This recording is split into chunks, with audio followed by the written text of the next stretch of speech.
살면서 매번 반복해서 들었던 말이 점점 앞으로 살기가 힘들고 어려워진다는 것이었습니다. 1997년도 IMF 사태가 발생한 이후에 경기가 좋아졌다라는 말을 들은 적이 없는 것 같습니다. 특히 이제 젊은 세대로 가면 갈수록 세상 살기가 더 어렵고 힘들어지는 것 같아 참 안쓰럽기도 하고 또 걱정이 되고 또 이제 또 기성세대로서 우리가 또 미안한 마음이 들기도 합니다. 요즘 세대에 또 일컫는 말 중에 YOLO라는 단어가 있습니다. You only live once. 당신은 한 번뿐인 인생을 산다 라는 뜻의 영어의 앞글자를 따서 YOLO, YOLO라고 합니다. 이 욜로족들의 인생 모토는 한 번뿐인 인생 제대로 즐기며 살자입니다. 더 정확하게 얘기하자면 미래를 위해서 현재를 희생하지 않고 현재의 행복을 위해 소비하는 라이프 스타일을 말합니다. 기성세대들은 미래를 대비해서 현재를 희생하는 것을 당연하게 여겨왔습니다. 젊을 때 열심히 벌어놔야 벌 수 없는 노후를 대비할 수 있는 것이죠. 욜로 정신이 현대를 최대한 즐기는 데 더할 나위 없이 좋은 방식일 것입니다. 젊을 때 너무 일밖에 몰라서 정작 나중에 돈을 많이 모은 후에도 그 돈을 어떻게 써야 될지 또 삶을 어떻게 즐겨야 될지 그걸 몰라서 인생 회한에 빠져 과거를 후회하는 사람들이 더러 있습니다. 이렇게 될 바에야 진작에 쓸 때 쓰고 즐길 때 즐겼을 것을 내가 왜 그러고 살았는가, 그리고 궁상맞게 살았는가, 그런 후회로 노후를 산다면 차라리 젊을 때 쓸 거 쓰고 즐길 거 즐기는 게 더 좋을지도 모릅니다. 브라질 정신이 있습니다. 브라질 정신. 지금 브라질은 어떤지 모르겠는데 옛날에는 저도 들은 얘기였는데 브라질 사람들이 워낙 흥이 많잖아요. 또 브라질이 또 무슨 나라입니까? 축구의 나라잖아요. 삼바의 나라, 삼바는 흥, 축구의 나라, 삼바 축구 적용을 하지 않습니까? 그래서 이 브라질 사람들이 다 그런 건 아니겠지만 4년 동안, 4년은 무엇을 기준으로 4년일까요? 월드컵이겠죠. 4년 동안 열심히 벌어서 월드컵을 갑니다. 번 돈을 가지고 월드컵 한 달 동안을 열심히 즐긴 다음에 돌아와서 또 4년 동안을 열심히 법니다. 무엇을 위해서? 다음 월드컵을 위해서. 말하자면 이제 그게 또 욜로족의 어떤 그런 정신 아니겠습니까? 브라질 정신. 현재의 삶을 소중하게 생각하고 즐길 줄 알아야 된다는 의미에서의 욜로 정신은 나쁘지 않습니다. 그러나 그런 정신이 현재 내게 주어진 삶을 소중하게 여길 줄 알고 또 정말 제대로 즐길 줄 알아야 된다는 그런 올바른 정신이 되려면은 풍요가 바탕이 되어져 있어야 됩니다. 물질적인 풍요뿐만 아니라 정신적 혹은 마음적인 풍요가 바탕이 되어야 되는 거죠. 평안이 있고 안정이 있어야 됩니다. 뭐 꼭 돈이 많아야 즐길 수 있는 게 아닙니다. 똑같은 일을 하더라도 즐기는 마음으로 기쁨으로 일한다면 그것도 욜로 정신이 될 수가 있는 것이죠.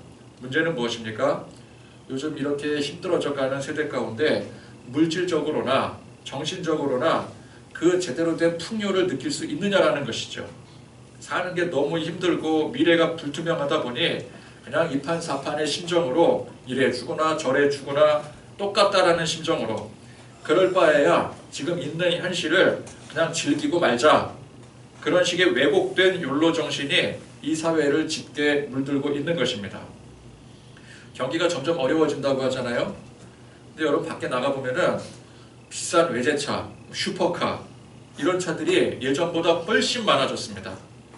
BMW나 벤츠, 뭐 5 시리즈나 E 클래스가 2010년대만 해도 이 강남 소나타라고 그랬어요. 강남 소나타가 무슨 말입니까?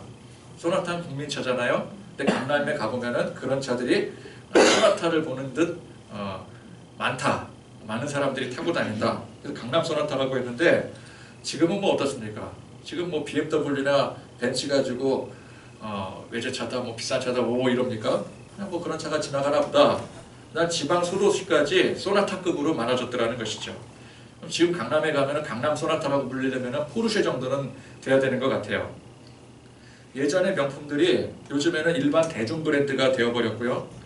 시계 하나에, 여러분 시계, 손목 시계 하나에 1000만 원이 훌쩍 넘는데 이거를 줄을 서서 사고 싶어도 살 수가 없어서 품귀 현상이 일어나서 피가 무려 2배에서 3배까지 붙는데도 그거를 그냥 척척 아낌없이 구매하는 그런 소비 활동들을 합니다.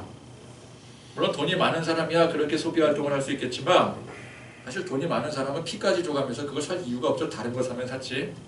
그런데 지금 현재를 내가 뭐 있는 돈을 가지고 뭐 빌려서라도 나는 지금 현재를 즐기는데 만족하겠다라고 생각하는 사람들이 그런 과도한 소비 활동을 한다라는 것이죠. 이를테면 돈과 마음에 여유가 있는 사람들이, 여유가 많은 사람들이 현재를 소중히 여겨서 즐기기 위해서 그런 소비 행위를 한다면 모르겠지만 미래에 대한 투자와 희생 없이 그저 이 현재를, 내게 주어진 현재를 갈아버리는 행위로서 대책 없이 즐기는 것이라면 이건 크나큰 사회적인 문제가 되는 것입니다. 갈수록 고령화 시대가 되어가는데 틀딱틀딱거리는, 틀딱이 뭔 줄 아세요? 요즘 젊은이들이 나이 든 사람들을 틀딱이라고 하는데 틀리 딱딱거린다고 해서 틀딱이라 그런데 무시하는 발언 아니겠습니까? 그렇게 틀딱틀딱거리면서 무시하던 젊은 세대들도 금방 자기들이 무시하던 틀딱 세대가 되고 맙니다. 왜곡된 욜로를 즐기느라 전부 다 젊을 때 소비해버리고 남는 게 무엇이겠습니까? 그때 가서.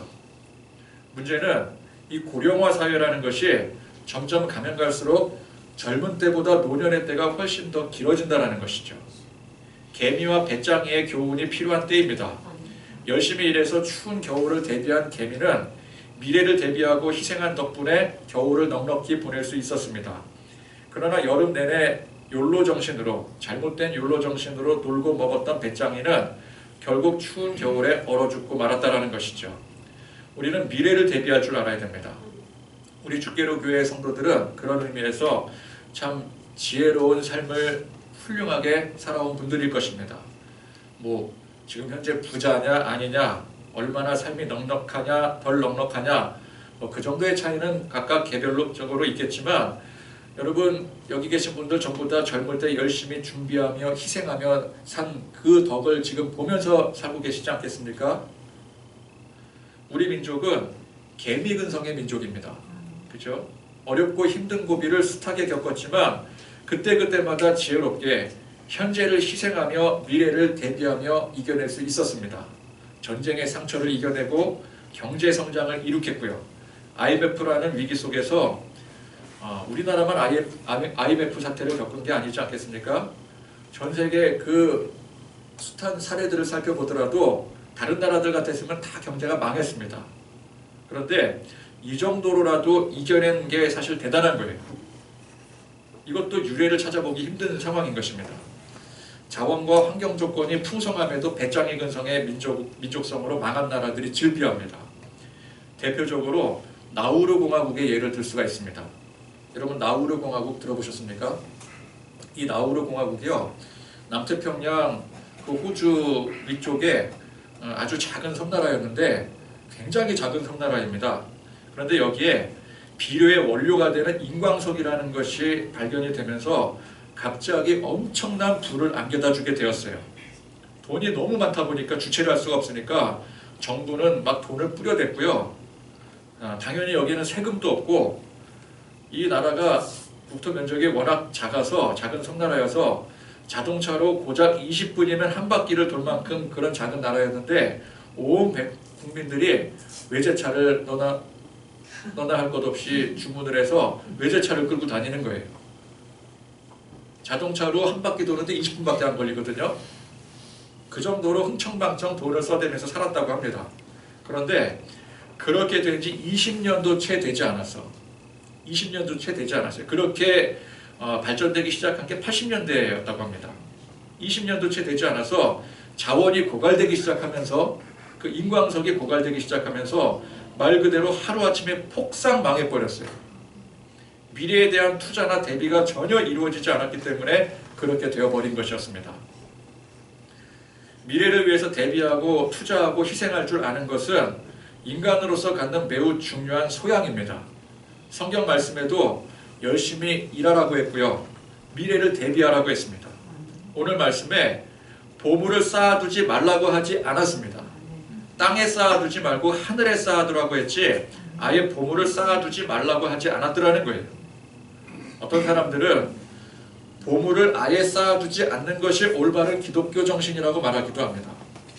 매일 일용할 양식을 공급해 주시는 하나님을 믿어야 되지 인간적인 수단과 방법으로 미래를 대비하는 것은 불신앙적인 것이라고 치부하고 있습니다.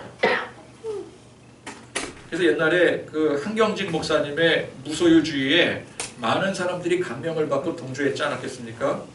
믿음의 사람은 소유를 두면 안 된다. 무통장, 무소유주의. 그게 올바른 가치라고 많은 사람들이 주장을 했었습니다. 그런데 이 한경직 목사님의 내부 사정을 잘 알던 그 김동호 목사님이, 한경직 목사님은 이미 원로 자격으로 충분히 누릴 만한 대우를 받고 살고 계시는데 단지 그분이 통장이 없다라는 그 이유를 가지고 무소유주의라고 찬양하며 신봉하는 것은 옳지 않다고 했습니다. 이미 남들 부럽지 않을 만큼의 대우를 받고 있는데 굳이 통장이 필요가 없는 거예요. 우리는 어떻습니까? 통장이 있어야 되죠. 적금 부어야 됩니다. 그래야 미래의 노후를 살 수가 있어요. 그런데 이분은 이미 노후가 됐는데 많은 것들을 제공받고 지원받고 살아가고 있습니다. 그러니 통장이 필요가 없는 거죠. 그래서 한경직 목사님의 훌륭함을 다른 곳에서 찾아야 되지 그분의 무소유주의에서 찾으면 안 된다라는 이야기였습니다. 실제 소유가 누구보다 많은데 무슨 무소유주의겠습니까? 무소유주의와 올바른 기독교 신앙은 아무런 관계가 없는 것입니다. 무소유가 신앙의 올바른 원칙이라면 아브라함이나 이삭이나 야곱이나 욥이 하나님께 물질의 축복도 받지 않습니까? 그걸 무엇으로 설명할 거예요? 그 하나님의 축복 아니라고 설명할 것입니까? 소유의 유무가 중요한 것이 아니라 마음의 중심이 중요한 것이죠. 소유를 가지고도 하나님 중심으로 올바른 신앙생활을 할 수가 있고 소유의 없음으로도 하나님 중심으로 올바른 신앙생활을 할 수가 있는 것입니다. 아브라함이 자신에게 주어진 부의 영광을 하나님 앞에 돌릴 줄 알았을 때에, 또 욥이 그럴 줄 알았을 때에 그것이 하나님 보시기에 온전한 신앙의 태도였고요. 또 반대로 사도 바울이나 수많은 구약의 선지자들이 자기의 소유를 다 버리고 오직 하나님께 헌신하며 희생했을 때도 하나님 보시기에 온전한 신앙적 태도였더라는 것입니다. 자, 그래서 오늘 말씀을 잘 보면 예수님께서 말씀하시기를 땅에 쌓거나 하늘에 쌓는 것을 단지 물질적인 소유라고 말씀하지 않고 보물이라고 말씀하고 있는 거예요. 그러면 보물이 곧 물질적인 소유를 말하는 것이 아니냐라고 할 수 있겠지만 여러분, 이 보물이라는 것은 해석하기에 따라 분명한 차이를 갖게 됩니다. 자, 돈이 자기 인생 최고의 가치가 된 사람은 그 사람에게 있어서 보물이 뭐예요? 돈이 되겠죠. 사람이 인생 최고의 가치가 되는 사람은 그 사람의 보물이 곧 사람이 되는 것입니다. 지식이 인생 최고의 가치가 되는 사람은 그 사람의 보물이 곧 지식이 되는 거예요. 그래서 오늘 말씀의 보물은 그것을 어디에 쌓아두느냐에 따라서 그 보물이 무엇인지를 알 수가 있는 것입니다. 먼저 19절 말씀에 너희를 위하여 보물을 땅에 쌓아두지 말라고 했습니다. 자, 그러면 땅에 쌓아두는 보물이 무엇입니까? 땅에 속한 모든 것들이 땅에 쌓아두는 보물이 될 것입니다. 그것이 돈이 될 수도 있고 세상 명예가 될 수도 있고 여하튼 세상의 속성을 가진 것이니만큼 땅에 쌓는 보물이 되는 거예요. 자, 24절 말씀에 한 사람이 두 주인을 섬기지 못할 것이니 혹 이를 미워하고 저를 사랑하거나 혹 이를 중히 여기고 저를 경히 여김이라. 너희가 하나님과 재물을 겸하여 섬기지 못하느니라. 자, 이 구절에서는 땅에 쌓는 보물을 재물이라고 명시를 하고 있습니다. 재물, 곧 돈이 되었건 세상 명예가 되었건 지식이 되었건 간에 그 속성이 세상에 속해 있다면 그것은 곧 땅에 쌓는 보물이 되는 것입니다. 그런데 그것이 어떻게 된다고 했습니까?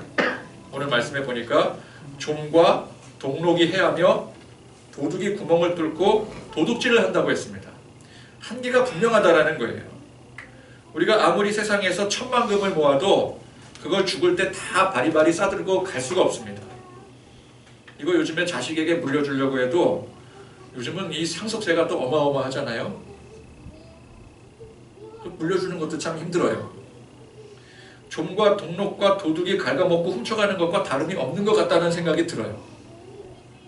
여러분 세계 최고의 부자들 그 순위 랭킹 매길 때 무엇을 기준으로 매깁니까? 소유한 주식을 가지고 매기겠죠? 그러면 그 순위를 매길 때 주가가 폭락하면 어떻게 됩니까? 덩달아 그 순위도 폭락이 되는 거예요. 나는 1위다, 세계 최고의 부자다. 그래도 자기 수준에 정말 그 돈을 가지고 있는 게 아니거든요. 뭐 수십조 자산을 가지고 있다. 수십조를 정말 그 소나기에 가지고 있는 게 아니잖아요. 상징적인 그냥 액수인 것이지 그게 주가가 폭락해버리면 그 순위도 뚝 떨어지게 되는 거예요. 많이 소유할수록 망하는 것도 한순간이 됩니다. 수백 수천억 이상의 자산가가 하루아침에 망해서 쇠고랑 차고 들어가거나 구제금융 신청하는 일들이 얼마나 많이 있습니까? 우리가 세상에서 소유하는 모든 것들은 다 유효기간이 있습니다. 영원한 것이 없습니다. 풀은 마르고 꽃은 언젠가 시드는 법입니다. 우리 지난 시간까지 기도에 대해 말씀을 나누면서 많은 사람들이 하나님 앞에 기도할 때 대부분 자기 필요, 자기의 유익을 구한다고 했습니다. 자기의 필요, 자기의 유익이 곧 땅에 쌓게 되는 보물인 것입니다. 우리가 기도할 때 응답이 될 때가 많이 있습니다. 물질에 대해서 응답을 받을 수도 있고 또 혹은 뭐 진로라든지 여러 가지 문제에 대해서 기도했을 때 응답을 받게 되죠. 하나도 응답을 못 받았다. 그게 신기할 정도입니다. 우리가 기도를 많이 하면 할수록 그 가운데 응답받는 기도도 많아지는 거예요. 그런데 자 여러분 그렇게 응답을 받았어도 우리는 항상 그 똑같은 기도를 반복을 합니다. 그죠? 물질에 대한 기도를 했어요. 한번 응답을 받았어요. 그 다음부터 물질에 대한 기도 안 합니까? 계속 하게 돼요. 왜 그렇습니까? 잠깐은 응답을 받았어도 그게 영원하지 않기 때문에 그런 거예요. 계속 필요하기 때문에 그래요. 얻었어도 좀과 동록이 해하며 도둑이 구멍을 뚫고 도둑질을 하기 때문에 그래요. 그래서 예수님께서는 보물을 하늘에 쌓아두라고 했습니다. 거기에는 좀이나 동록이 해하지 못하며 도둑이 구멍을 뚫지도 못하고 도둑질도 못한다고 했습니다. 자, 이 말씀이 하늘의 보물창고가 그만큼 견고하고 보안이 철저하다는 뜻이겠습니까? 스위스은행에다가 맡기느니 천국은행에다가 맡긴다. 그런 뜻이겠습니까? 그렇게 이해하는 사람들이 무엇을 강조를 하게 돼요? 헌금을 강조하게 되죠. 헌금을 여러분 열심히 많이 해서 많이 헌신해서 하늘에 쌓아두라고 얘기하는 거예요. 오늘 말씀의 본문을 근거로 대면서 하늘에다가 여러분 헌금을 쌓게 되면 그 헌금은 어디 도망가지 않습니다. 열심히 쌓으십시오. 그렇게 얘기를 하는 거죠. 그러나 여러분 땅에 쌓는 보물과 하늘에 쌓는 보물은 본질적으로 다른 겁니다.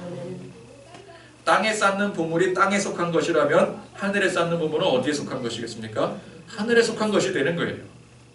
땅에 속한 것이 이를테면 세상에 속한 이 돈, 명예 그런 것이라면 하늘에 속한 것도 그것이겠습니까? 그건 하늘의 것이 아니기 때문에 하늘에 속한 것은 전혀 다른 것입니다. 24절 말씀에 하나님과 재물을 겸하여 섬기지 못한다고 했는데 앞서 말씀드린 것처럼 재물이 땅에 쌓는 보물이라면 하늘에 쌓는 보물이 무엇이겠습니까? 하나님, 즉 하나님께 속한 것이 하늘에 쌓는 보물이 되는 거예요. 그러니까 우리가 하늘에 쌓는 보물은 땅에 쌓는 것과 분명히 다른 것입니다. 세상 재물이라든지 명예 등등 우리가 세상 살면서 바라고 원하는 것들이 아닙니다. 그럼 무엇이겠습니까? 하나님께 속한 것이 무엇일까요? 믿음, 소망, 사랑, 인내, 화평, 희생 등등. 믿음의 선진들이 하나님을 만나고 예수님을 만나 변화되었을 때 그들은 그동안 추구하며 살았던 세상적인 모든 가치들을 다 버렸어요. 바울은 무엇으로 여기고 버렸다 그랬어요? 배설물. 그리고 전혀 이전에는 생각하지 못했던 새로운 것들을 추구하며 살아가게 됩니다. 바울이 이미 젊은 시절에 성공한 인생이었어요. 세상적으로 볼 때 성공한 인생이었어요. 그런데 왜 그런 성공을 다 배설물처럼 버리고 사람들에게 굳이 핍박까지 당해가며 죽을 고비까지 넘겨가며 결국은 죽지 않았습니까? 그렇게 살았겠습니까? 그가 예수님을 만나고 새로운 보물을 발견했기 때문에 자신의 보물을 규정하는 가치 기준이 바뀐 것입니다. 아멘. 우리 마태복음의 팔복의 말씀을 통해서 진정한 우리가 살아가야 될 진정한 인생의 가치가 무엇인가, 우리가 보물로 여겨야 될 진정한 가치가 무엇인가를 배우고 있는 것입니다. 심령이 가난한 게 복이고, 애통하는 게 복이고, 온유한 게 복이고, 의에 줄이고 목마르고 긍휼히 여기고, 마음이 청결한 것이 복이고, 아멘. 화평하게 하는 자, 의를 위하여 박해를 받는 자가 복이 있다고 했습니다. 이게 전부 다 세상적으로 요구하는 것들과는 정반대의 것들이에요. 우리가 세상적으로 얻고 싶어하는 것과는 정반대의 개념들입니다. 그러니까 우리가 보통 세상 살면서 세상의 기준으로 보물이라고 여겨지는 것들, 뭐 돈이나 명예나 성공에 관한 모든 것들이 하늘에 쌓을 수 없는 것들입니다. 그렇다면 이 모든 것들은 언젠가 좀이 쓸고 녹인하고 도둑질 당할 것들이라는 것이죠. 예수님께서는 우리가 보물을 쌓아두는 인생이 되어야 된다고 말씀하고 있습니다. 즉 우리는 모두가 미래를 대비하며 살아야 된다는 뜻이에요. 지금 현재도 중요하지만 현재가 중요한 만큼 미래도 중요한 것입니다. 지금 현재가, 여러분들 지금 살고 계시는 이 현재가 곧 과거의 미래인 것이죠. 그렇잖아요. 오늘은 어제의 미래인 것입니다. 현재를 제대로 누리고 즐기지도 못하면서 그저 맹목적으로 미래를 대비하는 것은 참 어리석은 일입니다. 그런 사람은 미래가 와도 그 현재를 여전히 즐기지 못할 것입니다. 그러나 현재만 즐기느라 미래를 대비하지 못하는 것도 또한 어리석은 일입니다. 우리는 분명히 현재를 소중히 여기는 가운데 미래를 잘 대비할 줄 알아야 됩니다. 중요한 것은 어떤 미래를 대비해야 되느냐, 어떤 가치를 두고 살아가야 되느냐, 땅에 쌓는 미래를 대비하는 것이 아니라, 물론 이것도 우리가 살아가면서 충분히 대비하고 살아가야 되겠지만 그것이 주가 되면 안 되고, 우리 예수 믿는 사람들은 하늘에 쌓는 미래를 대비하고 살아야 된다는 거예요. 그 가치를 붙들고 살아야 된다는 것입니다. 여기서 중요한 것은 현재를 소중히 여겨 제대로 즐기면서 미래를 대비해야 된다는 것이죠. 그렇다면 우리가 미래를 대비할 때는 하늘에 쌓는 보물을 준비하며 쌓으며 대비해야 된다는 건 아니겠습니까? 그러면 하늘의 보물을 열심히 쌓을 때 쌓는 데서만 끝나는 것이 아니라 현재 그 보물을 소중히 여기고 즐길 줄도 알아야 된다는 거예요. 자, 우리가 믿음을 쌓을 때 그 믿음이 단순히 미래의 것이 아니라 지금 바로 우리가 현재 고백하는 것이 되어야 되는 겁니다. 우리가 장차 하나님과 동행하며 하나님께서 베풀어 주실 은혜의 축복을 누리고 싶다면 그것이 현재에도 누리는 것이 되어야 되는 거예요. 내 보물이 있는 그곳에는 내 마음도 있느니라 하고 있어요. 지금 현재 하나님과 동행하며 하나님께서 우리에게 주시는 참된 은혜의 축복을 누리며 살 줄 아는 사람이 그 보물을 하늘에 제대로 쌓을 줄 아는 것입니다. 나는 현재 내 마음이 세상 보물에 가 있는데, 땅에 쌓는 그 보물에만 내 마음이 가 있는데 아무리 하늘의 보물을 쌓으려고 해도 그건 소용이 없는 거예요. 지금 현재 내가 땅의 보물을 쌓고 있는데 그게 어떻게 하늘로 저절로 올라가겠습니까? 지금은 세속적으로 세상의 보물에 취해 살고 있지만 내가 언젠가는 정신 차리고 신앙이 회복이 되면은 그때는 하늘의 보물을 쌓는 그런 믿음의 사람이 될 거라고 생각하고 사는 사람들이 많이 있습니다. 근데 이게 헛된 망상이에요. 지금 현재 마음이 땅의 보물에 가 있는 사람은 나중에도 그 마음이 변하지 않습니다. 지금 현재가 미래가 되는 거예요. 그러면 그 마음이 저절로 변하겠습니까? 우리 나중에 변할 생각하면 안 됩니다. 지금 변해야 되는 거예요.